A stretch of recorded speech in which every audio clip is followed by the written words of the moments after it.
Each decision you make redraws the path of your life.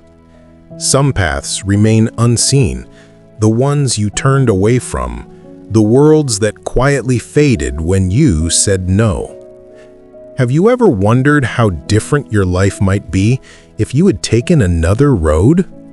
In this story, you'll be reminded that even the smallest decision can shape countless unseen lives.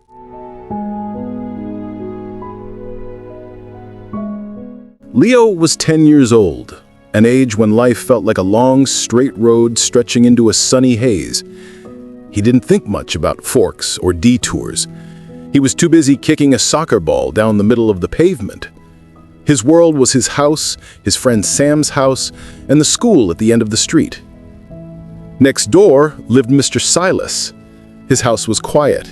The paint was peeling like a sunburn, and the porch was guarded by ferns that grew in wild green tangles. To Leo, Mr. Silas was just an old man, as quiet and dusty as his house seemed to be. But Leo's mom had a different view. "Mr. Silas could use a hand, Leo," she said one afternoon, handing him the mail. "Just take this to his door and ask if his porch plants need watering. It's the neighborly thing to do." Leo sighed, but did as he was told. He shuffled through the overgrown grass and knocked on the screen door. Mr. Silas, a man who seemed to be made of gentle creases and soft white hair, came to the door. "Ah, Leo. Thank you," he said, his voice raspy like dry leaves. "The plants are indeed thirsty, if you have a moment." This became a small ritual. A few times a week, Leo would bring the mail and water the ferns. He never went inside. He imagined the house was filled with fragile, dusty things and the smell of old sweaters. One sweltering July afternoon, after Leo had finished watering, Mr. Silas held the screen door open. "It's too hot for a good deed to go unrewarded," the old man said. "Come in. I have a cold glass of lemonade for you." Hesitantly, Leo stepped inside. The air was cool and smelled not of dust, but of old paper, lemon polish, and something else, something like distant places. The house wasn't cluttered, it was curated. And one room, just off the hall, made Leo stop and stare. It was a library, but instead of just books, the walls were covered with maps. Big maps of the world with oceans of pale blue, star charts spangled with constellations, and framed maps of cities with streets like spider webs. In the center of the room was a large wooden table, and on it an open book. But it wasn't a normal book. It was an atlas, handmade, its pages filled with hand-drawn maps and elegant looping handwriting. "What is all this?" Leo asked, his voice a whisper. Mr. Silas smiled, a slow spreading of wrinkles. "Memories, mostly, and reminders." He gestured for Leo to come closer to the table. "This is my most important one." Leo looked down. The map on the open page was of their very own town, but it was strange. He recognized the main street and the curve of the river, but there were other lines drawn in faint, dotted ink, paths that led to places that didn't exist, buildings labeled with unfamiliar names like the Music Hall or the Mariners Guild. "This map is wrong," Leo said. Mr. Silas chuckled softly. "Oh, it's not wrong, son. It's just different.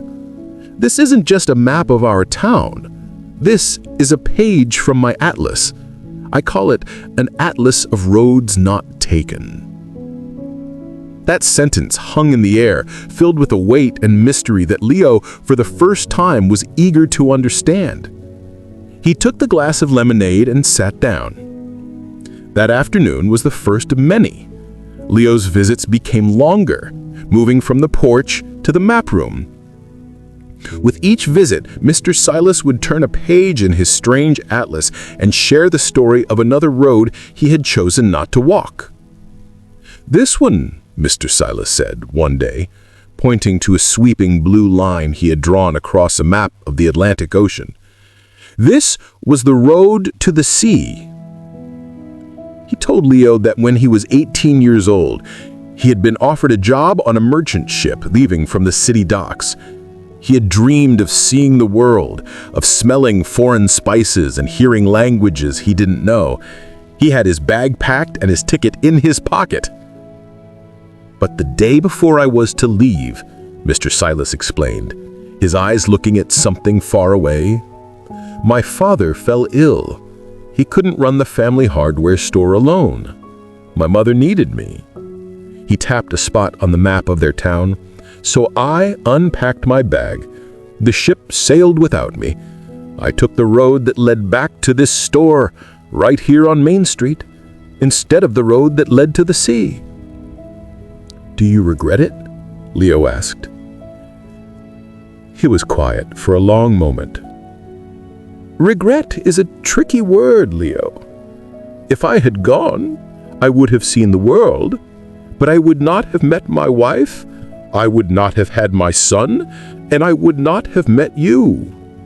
I took a different road, and it gave me a different kind of world.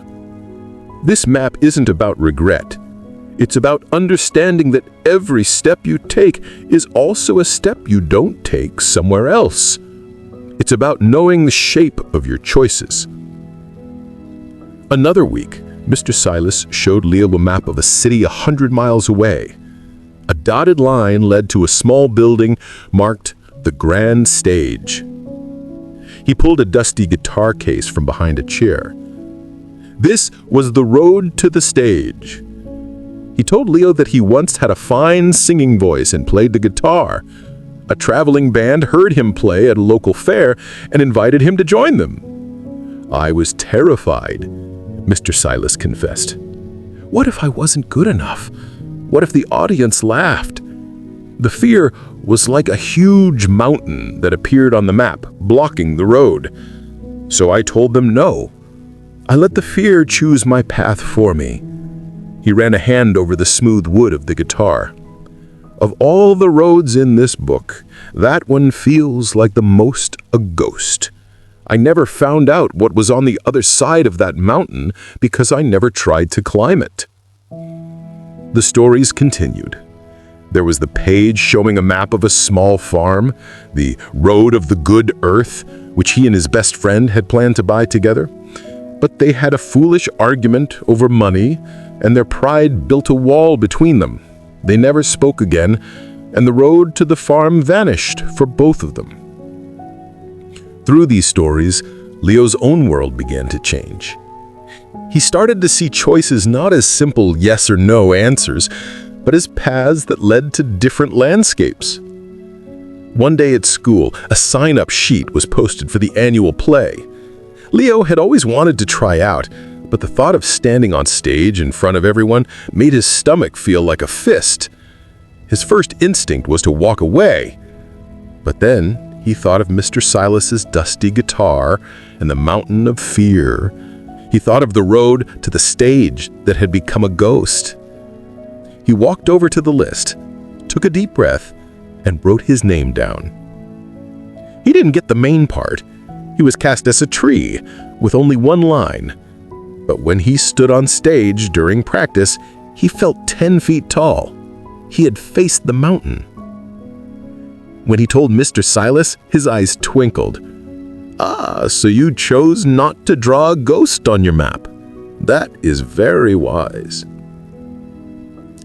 As summer faded into autumn, Leo noticed that Mr. Silas was moving more slowly. His voice was quieter, and he tired easily. One crisp October afternoon, Leo arrived to find Mr. Silas sitting at the table, his hands resting on a small, new book, bound in soft, blank leather. "I have one more map to show you," Mr. Silas said, his voice barely a whisper. He didn't open his own atlas. Instead, he pushed the new, empty book toward Leo. "This one is yours." Leo looked at the blank pages, but it's empty. "Of course it is," Mr. Silas said, his smile gentle. "Your roads haven't been walked yet. My atlas is full of the past, Leo. It is a book of lessons learned. Yours must be a book of journeys to be taken. Don't fill it with the roads you miss. Fill it with the ones you choose. Learn from my map, but draw your own. Understand your choices. Be brave when you feel that mountain of fear. Be kind when a friend is on the other side of a wall of pride. And know that whatever road you take, it will lead you to a world that is uniquely yours."